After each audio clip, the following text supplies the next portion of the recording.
An opposition legislator in Dominica quits over differences with his party. And in sport, Jamaica leaves the Carifta Games with a 82-medal haul.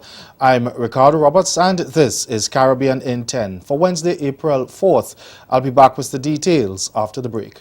The place, all of we friend and flare. The whole place turn up when I feel the bass. Feel the vibe, you're alive, move away. Keep beating down a turn up the place. Listen me one team flare. Watch out the place, I turn up. Do the fairy dance, now flavor with a beat. Worlding, a dancers on the street. Living room to your phone, to in the dancer. Cook out barbecue, the vibes can't stop. Flare with a flare because the ravers flare. Flavor with a beat, nobody else. And then you know vibes up to everybody. So taking the old lady, then we bust another. You got one? No, it's a twig. Okay, not what I had in mind. Are we gonna get a fish here or what? Are we gonna get something, Dave? As soon as I get my lure fixed there. The lure that we're using, Lunker City's Spanky Wacky Rigged, and a Grizz inline spinner. Honestly, these baits aren't the issue right now. It just may be time for Dave and I to make a change. I'm gonna make a change.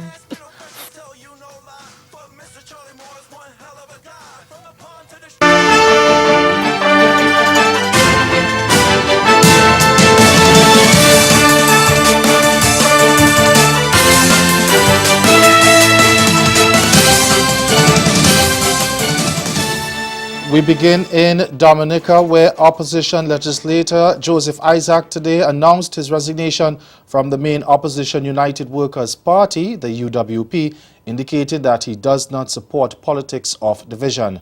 Isaac, who was one of 6 successful UWP candidates in the 2014 general election, intends to sit as an independent legislator in the parliament.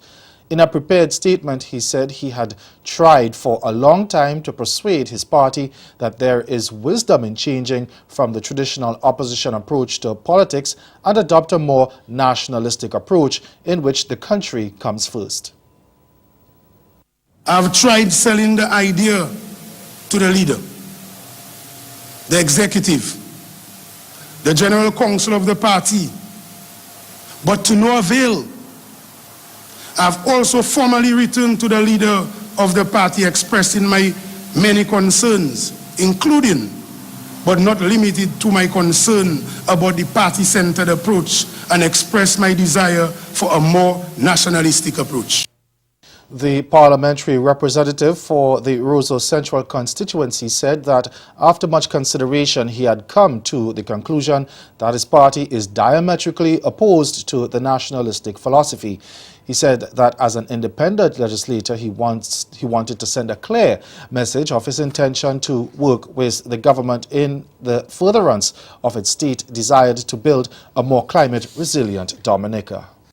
It is with a heavy heart, after much consultation with a number of my constituents and Dominicans in general, I have decided that at this stage it will be better served in the interest of all concerned if I step away from the United Workers' Party and pursue the interests of Roseau Central and Dominica as an independent member of Parliament. Free at all times to speak and act in the interests of the people of Roseau Central and to adopt positions in respect of government policies based on merit of those policies. Over in Jamaica now, where the House of Representatives has approved the emergency powers regulations which govern operations of the state of public emergency in part of the parish of St. Catherine. A state of public emergency was declared in the St. Catherine North Police Division on March 19th.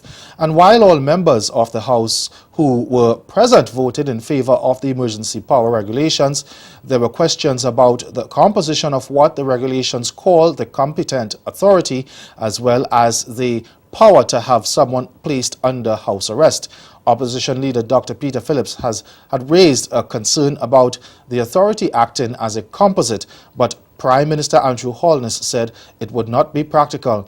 But Dr. Phillips also had other concerns. He argued that there should be a general re-examination of the regulations given that they have been in existence for 40 years. He also said it is important to ensure that ministerial power cannot be exercised outside of the security concerns which would arise in the state of emergency. Still in Jamaica, patients at Cornwall Regional Hospital are to be relocated amid air quality issues. And now there seems to be conflicting positions from the Ministry of Health and two associations representing doctors who work at the hospital. Health Minister Dr. Christopher Tufton is insisting that constant communication has been taking place between the ministry and the Jamaica Medical Doctors Association and the Medical Association of Jamaica about air quality concerns at the hospital and plans to address them. The issues have again been brought to the public attention following more complaints by staff and patients. The Health Ministry announced yesterday that in another week, patients at the main building at the hospital will be relocated. Now, both the JMDA and the MAJ have claimed that the ministry has not been responsive to them and that there has similarly not been responsive to a report which documents several issues at Cornwall Regional. Every week, the air quality at Cornwall, the environmental personnel within the ministry. And we do that for a particular purpose. We do that to assess what is happening.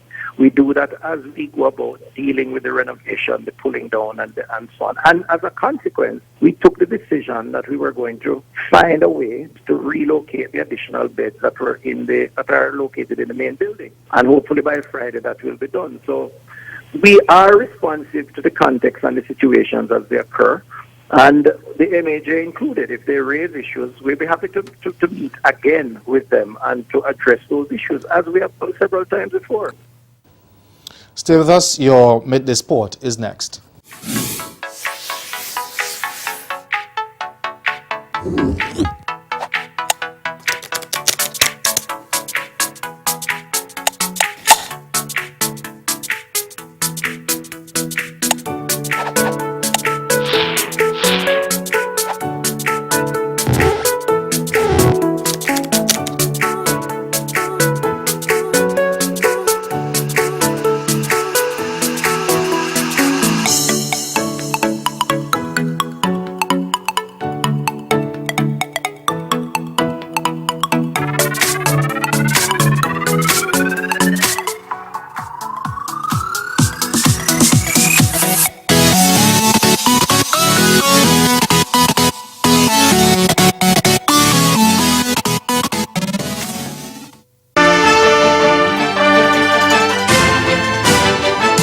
Regional heavyweights Jamaica wrapped up their campaign at the 47th Carifta Games with a medal haul of 82 in yet another domination of the region's premier track and field championship. The Jamaicans landed 44 gold, 27 silver and 11 bronze to the top of the standings, emphatically setting themselves apart from the regional counterparts over the Easter weekend at the Thomas A. Robinson National Stadium. Hosts Bahamas ended with 35 medals. The only other country to reach double figures was Barbados, who clinched 13 medals. Meanwhile, Trinidad and Tobago slipped in their total medal haul to 17 this year at the Carifta Games. More in the C News report. Team Trinidad and Tobago ended the Carifta Games over in the Bahamas with 17 medals in total, down from last year's 22, but the team was smaller and lacked experienced campaigners in the different age groups. But that didn't stop TNT from a fourth gold medal won by javelin specialist Talena Murray in the girls under 20 category with a best of 45.54 meters. Her teammate, seen here, Kimoy Nori, won bronze with a good 41.80 meter effort. Another strong showing for TNT came in the boys under 20 shot put, where Odell Jacobs finished second overall for another silver medal. Also copping silver was sprinter Shaniqua Bascom, who had her hands full in the girls under 17 200 meters. That's Caribbean in 10. Good afternoon.